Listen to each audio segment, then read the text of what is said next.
I'm Tim Malloy with the Civic Association. This is Palm Beach TV. It had to send a chill through the large community of parents here on the island. An instructor at Palm Beach Day Academy's upper school contracting COVID-19. Here's Wendy Rutledge. Palm Beach TV has learned that an instructor on campus who was not feeling well tested positive for COVID-19. The upper campus, grades 4 through 9, with 225 students, was closed, and all the students were sent home to do remote schooling. The lower campus, which has a comparable number of students, was not affected. The teacher reported the illness September 20th. The school offered this statement, and I quote, "On Sunday, September 20th, we learned that a member of the Palm Beach Day Academy academic community tested positive for COVID-19. In accordance with PBDA's safety plan and out of an abundance of caution for the health and safety of our students and faculty, we initiated an effective transition to our distance learning program for all upper campus students," end quote. We did reach out to the school for an interview, and they did not respond to our request. Currently, no students have been reported ill, and the kids are now back on campus. 30% of Palm Beach Day students were already studying remotely. The order came down from Tallahassee, Phase 3, a significant reduction in preventative measures about COVID-19. Palm Beach, like all municipalities in the state, must follow the state's orders.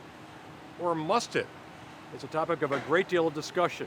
I spoke with the mayor. Mayor, just to establish, we are 7 feet apart, so no need for you to wear a mask, though obviously the whole town's encouraged to wear a mask. Do the right thing here. Let me ask you, we are running under the state mandate and the county mandate, and we're all basically doing the same thing. But you are looking for leeway in this, are you not? I am hopeful that local municipalities can continue to be fluid in their restrictions that have been decided by the government. However, we will not at this point make changes until we see the responsibilities that have been outlined for the city by Palm Beach County. It is important that we remain consistent across the borders and across our bridges, that we are doing what all cities in Palm Beach County are physically maintaining. What happens, God forbid, without naming a restaurant, because it hasn't happened and I'm sure it won't, what happens if suddenly there are infections in town? What can you do? You're not powerless, are you? What can you do?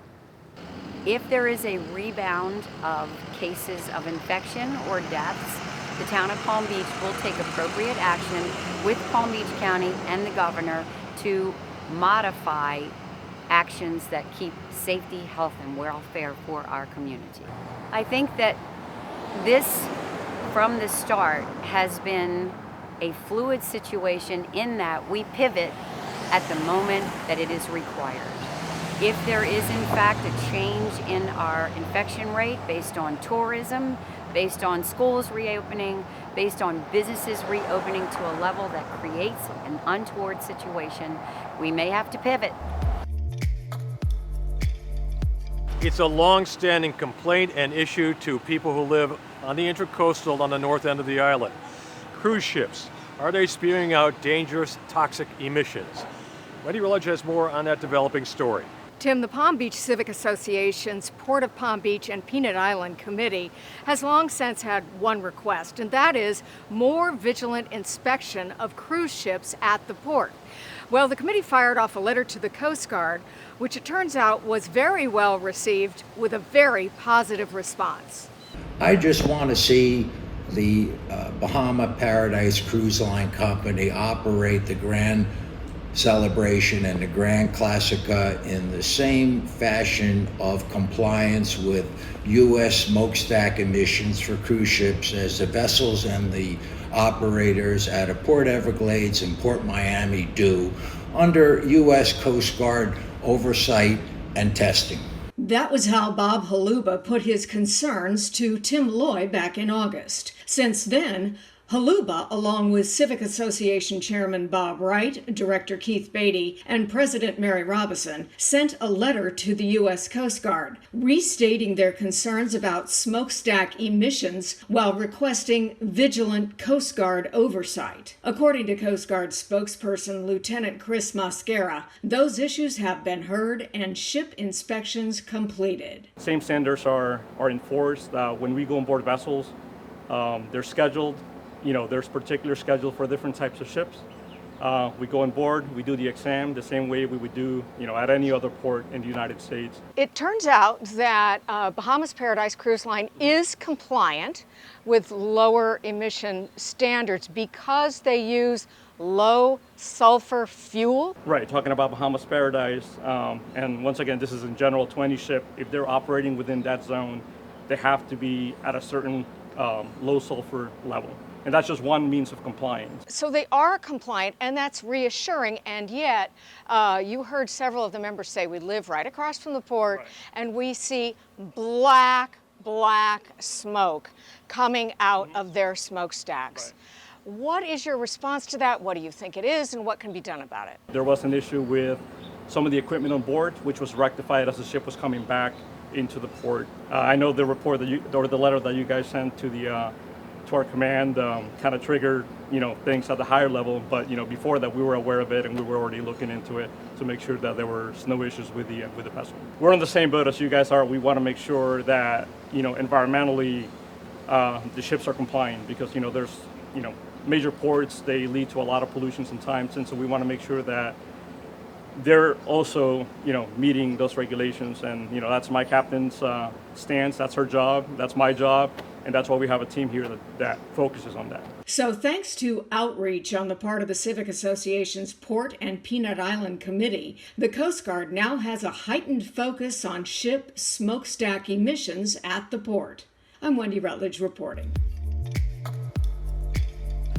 Well, here's some good news. Not much to look at on the satellites out east from here, out east from our coast. There were no tropical cyclones spinning across the Atlantic for the first time since early September. A shift in the jet stream, normal about this time of year, is the cause for the lull.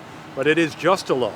We have a long way to go before we close the book on the busiest hurricane season ever recorded. Sign everywhere a sign. Well, not just yet, but they're coming. A little more than a month to Election Day, and political posters and signage are hard to find on the island, but that's quickly about to change. Here are the rules. They can be displayed 1 month from Election Day. That means on Saturday they'll start showing up. You can only put them on your own property, and only one sign per home. There are also sign restrictions, but get ready, you're about to see a lot of them. Usually when you hear that a species is extinct or nearly extinct, you figure, well, that's sadly the end of that creature. That is not always the case. Wendy Rutledge now on an endangered species that has found a revival, and that's good news. Here's a report. These are no ordinary caterpillars. These caterpillars are going to become Atala butterflies, which are believed to be almost extinct. But the homeowners here at this property are doing something very important that might be helping to restore an endangered species. They're not spraying. Stand still in this magical Palm Beach garden, and you'll see a constant stream of fluttering butterfly wings. This is the pesticide-free wonderland cultivated by owners Keith and Linda Beatty. Linda, fittingly, serves as the co-chair of the Palm Beach Civic Association's Environmental Beautification Committee. In a garden like this that has not been sprayed, there will be bugs. Bugs like these little caterpillars. Caterpillars that will morph into a species of butterfly once thought to be extinct. Photographer Philip Baldwin, who happens to be a trained biologist, explains. In the 1800s, the Atala butterfly was described as one of the most conspicuous species of insects in the state of Florida. But by the 1950s, it was thought to have gone extinct, and it's because of what happened to this plant right here, the coontie. The coontie was coveted for its roots, which produced a very desirable flour for cooking and baking. Because of this, the coontie was over-harvested and almost disappeared. But environmentally conscious gardeners like the Beattys have brought it back, and with it has come another almost lost creature, the Atala butterfly. The Atala butterfly only lays its eggs on the coontie, and the Atala caterpillar only eats coontie leaves. This small, black, exotic butterfly represents the comeback of an endangered species, a return to the natural beauty that is Florida native landscaping, and all that is possible when gardeners don't kill all the bugs by spraying. Since the Atala butterfly's habitat is now mainly in our landscaping, if we spray our plants with pesticides to keep them looking healthy, we can once again push the Atala towards extinction. Now, if you don't spray your yard, the Atala caterpillars can eat a lot of coontie leaves, but the coontie will come right back and your yard will be filled with butterflies. For the Palm Beach Civic Association, I'm Wendy Rutledge, along with biologist Philip Baldwin, reporting. Here at the Civic Association, we're absolutely committed to keeping you up to speed on the upcoming election November 3rd. So if you'd like to know more about our upcoming forums, a good look at the ballot on the issues that would affect you here in Palm Beach, you should go to our website, palmbeachcivic.org, and go to the election tab. Take a good look. I'm Tim Malloy with the Civic Association, where membership matters. If you are a member, we hope you'll rejoin. If you're not, we'd love it if you join us. We try to keep you up to date on all the goings on in our wonderful town. We leave you now with some video of our tranquil ocean in a period where it's pretty quiet out there, thank goodness. We'll see you soon.